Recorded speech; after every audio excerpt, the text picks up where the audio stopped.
Two things are on everybody's mind when it comes to Chrono Odyssey: combat and pay to win. For the record, I absolutely suck at action combat. I'm so uncoordinated, I get fined for loitering at the respawn point. Need to find me? Just head to the nearest respawn spot. I'll be there in about a minute. As I mentioned in my review article, my first day reaction was, the combat isn't great. But I didn't want to dogpile it because I couldn't tell if the combat was bad or if I was just bad at it. On days 2 and 3, something changed. The combat started to feel smoother. Maybe I had progressed far enough. Maybe my gear got better. Whatever the reason, I wasn't dying as much. Did it become good? Not exactly. But did I start to not hate it? Yeah, and that's something. So, no glowing endorsement here, but maybe it's good enough to keep players like me, people who usually avoid action combat, interested. What I really want is to hear from action combat players. Tell me what's working. Tell me what's broken. Is it good? Is it bad? Are you white knighting the system because you're emotionally invested? Let's talk about it. The comments are open, and I really do want to hear from action combat players. Now, before I get into that a lot to offer, we need to talk about pay to win. This is Kakao Games we're talking about. They've got a reputation, and it's not necessarily a good one. They've said Chrono Odyssey won't be pay to win. But they've also mentioned convenience boosts like increased storage and faster gathering. That phrase, pay for convenience, sets off fireworks in any MMO community. So here are my ground rules for the discussion.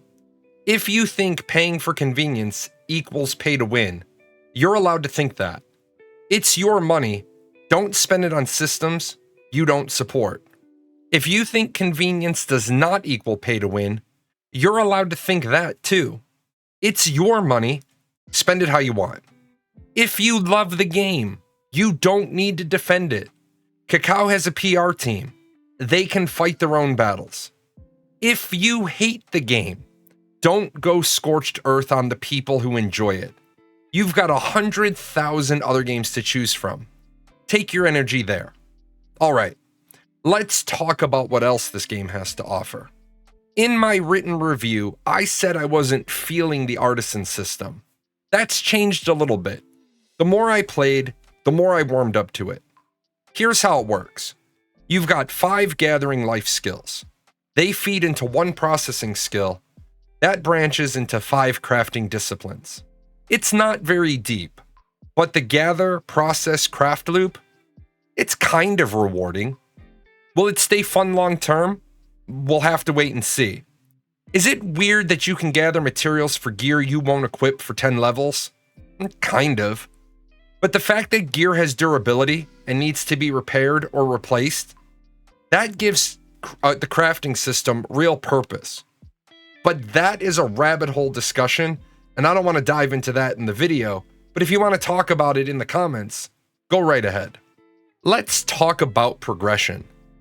The moment I beat that tunneling, pug-faced blocker of my story progression, I felt it.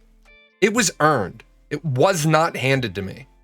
I had to die, and then gear up, level up, grow stronger, and then go back for revenge.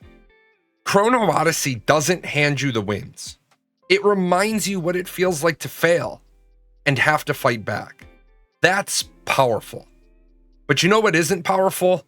AMS, Asian Menu Syndrome. This game has a menu for everything. Even logging out is hidden in a submenu under settings that I couldn't find when I was live on Twitch. Look, when I'm struggling because I can't solve a problem, that's fine. When I'm struggling because I can't figure out how to do the simplest things, that's friction. Luckily, with a little help from backseat drivers, I made progress. But I really did feel like alt-tabbing and going to Google, and the moment I do that, my immersion is broken. Let me tell you what surprised me the most. The world felt alive. I passed a location multiple times. No quests there.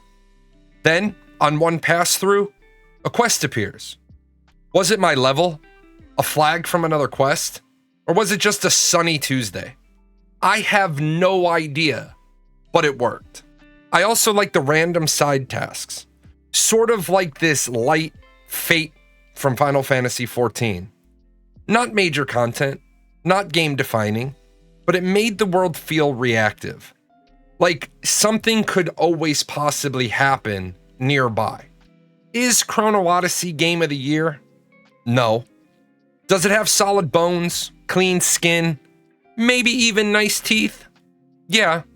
It might just keep you company during the great MMO drought of the 2020s.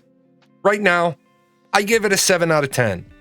It could go higher if the combat gets a little polish. It could nosedive if the cash shop crashes and burns. For me, the thrill was in the possibility of failure. Chrono Odyssey made me work for it.